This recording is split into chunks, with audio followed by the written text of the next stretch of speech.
we need to look a little deeper into the periodic table, moles, and how we can use this information to find formulas of molecules.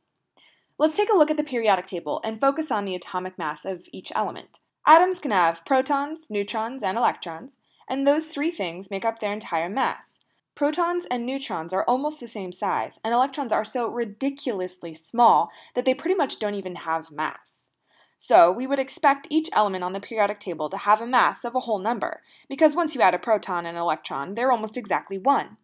But hydrogen is 1.01, and chlorine is 35.4, so what's going on? Well, atoms are dirty, rotten liars, that's what. No, it's just that each element comes in slightly different flavors.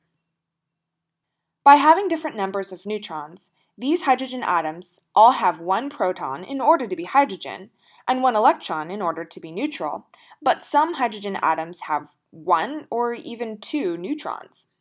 They are isotopes. Now these atoms are pretty rare, but they do exist. To account for them, we take their mass multiplied by the percentage that exists in nature and add up all three.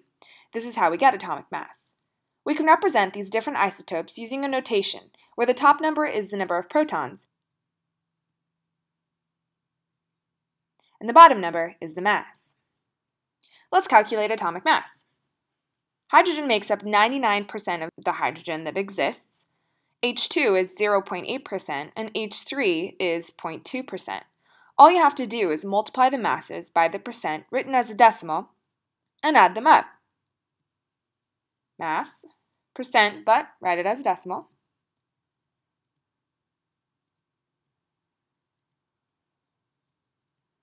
And finally, we get 1.01, just like the periodic table says. Here's another cool thing about the periodic table that has to do with the atomic mass. If you have exactly 1 mole of any element, you can just look at the atomic mass, and instead of reading the number in atomic mass units, you can say grams, and it's true. Here's what I mean. If you have 1 mole of carbon, you have 12 grams of carbon. If you have 58.9 grams of cobalt, you must have 1 mole of cobalt. If you have 1 mole of potassium, then you must have 39.1 grams of potassium. This relationship is called the molar mass, and it works for compounds too. Watch this.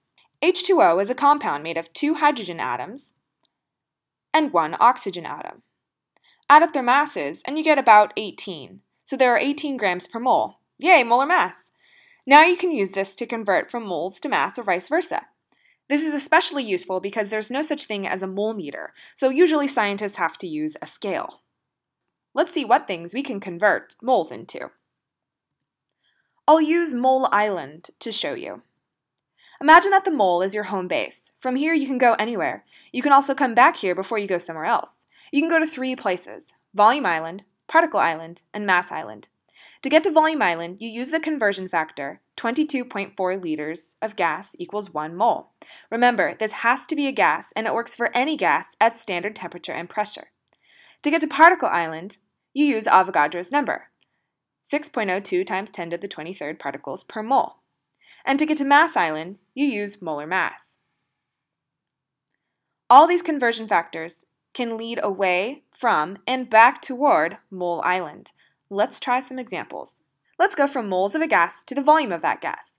If we know there are 3.5 moles of argon in a balloon at STP, what's the volume of gas in the balloon? Well, first of all, it doesn't even matter that it's argon, because any gas at STP will occupy the same space.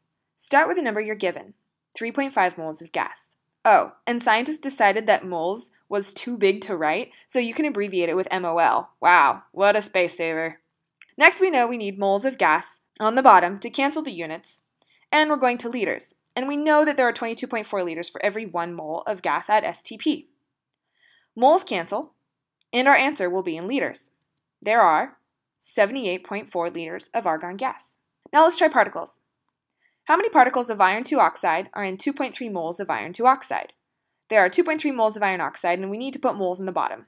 We know the relationship between the mole and the number of particles in the mole is Avogadro's number. That's 6.02 times 10 to the 23rd particles per mole. Now the moles cancel, and our answer will be in particles. We get 1.38 times 10 to the 24th particles of iron oxide. Now let's go from moles to mass. What is the mass of 2.5 moles of water? Start with 2.5 moles of water, put moles of water on the bottom, and grams of water on top. Now you need to bust out that magical chart full of answers and find hydrogen and oxygen and add up their molar mass. Ah, the magical chart. Hydrogen, 1.01, oxygen, 15.9. Make sure that you recognize that there are two hydrogens. Add them up and we get 18. 18.0 is more than enough sig figs for our problems. So plug in the 18.0, cancel out the moles. Our answer will be in grams, and we get 45 grams of high-quality H2O. You can also go from one island to mole island to another island. So let's try one example of that.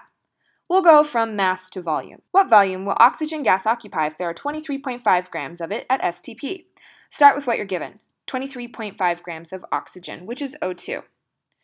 We're going to put grams on the bottom, and we're going to moles.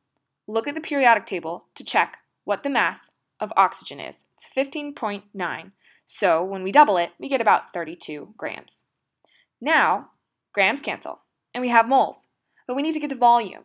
So what you do next is you know that you need to cancel moles and put it on the bottom. And you look at the relationship between any gas at STP and its volume, and it must be 22.4 liters per 1 mole. Now our moles cancel, and our final answer is liters. So here we go, 16.5 liters of oxygen. Let's try more things. You can figure out percent composition of a compound from the masses. Take the mass of one of the elements, divide by the total mass of the compound, and multiply by 100. Let's try an example. 5.1 grams of aluminum oxide is made of 2.7 grams aluminum, and the rest is oxygen. What's the percent composition? Well, we'll start with the 2.7 grams of aluminum, and we'll divide it by the total, 5.1. Multiply by 100, and we get 52.9%. Take the total, subtract the 2.7 grams of aluminum, and you get 2.4. Now you can go through the same process as before. 2.4 grams out of the total of 5.1 times 100, and the answer is 47.1%.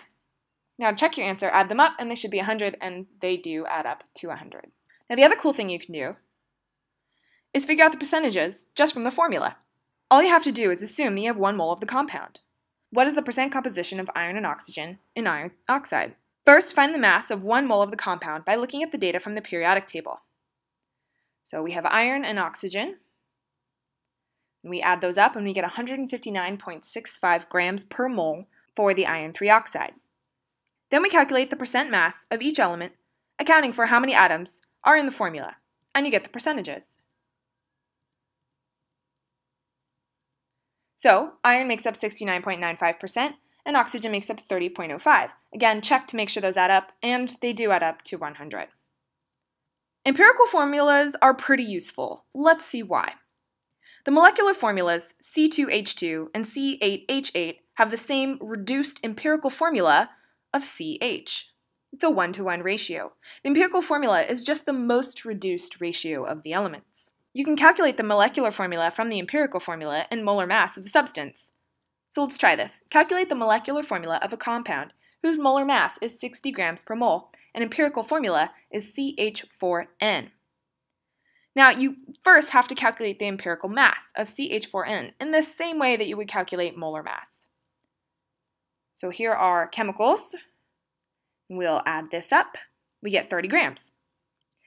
Next, take the molar mass from the problem and divide by the empirical mass. So 60, which is in the word problem, divided by 30, and we get 2.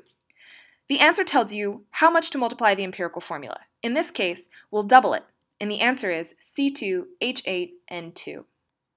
But one of the coolest things you can do is start from percent composition and solve the empirical formula.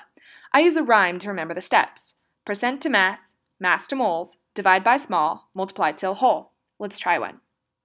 We're given percentages of carbon, hydrogen, and oxygen. First, percent to mass. Place the masses of each element under the percentage as though you were going to divide. I got those numbers from the periodic table. Mass to moles. When you divide by the mass, you get the number of moles of each element. Next, divide by small. Find the smallest number of moles and divide each number by that one.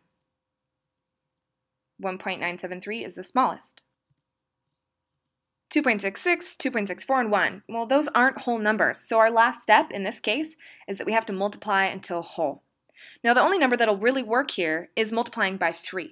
And if we do that, our final answer will be C8H8O3. and that's what it is. It could be something like vanilla flavoring. Happy studying!